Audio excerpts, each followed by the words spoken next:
მთავრობის ინიციატივით დღეს საფუძველი ღვინის ეროვნულ დღესასწაულს ჩაეყარა. პრემიერმა საზოგადოებას ეს დღე ალავერდის მონასტრიდან მიულოცა. ერაკლი ღარიბაშვილის განცხადებით, ღვინო ქვეყნის საიმიჯო პროდუქტი გახდება და ამით თითოეული ქართველი ამაყებს. მისივე თქმით, ღვინის მუზეუმის შექმნა გეგმის მიხედვით მიმდინარეობს. სარეგისტრაციო მზად არის მუზეუმის განვითარების ფონდი, შექმნილია სამეთვალყურეო საბჭოც.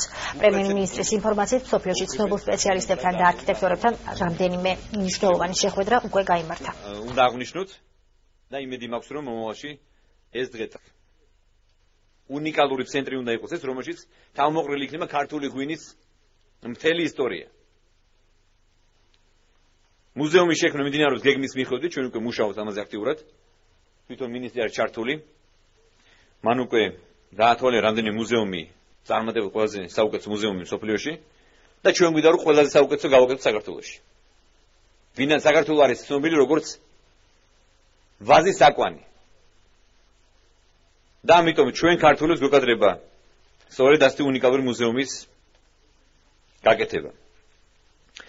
ჩვენ უკვე შევქმნით მუზეუმის განვითარების ფონდი, ასევე შექმნილი არის საბჭო, რომელიც გააკონტროლებს მან სამუშაოებს, გაიმართა უკვე მრავალი შეხვედრა.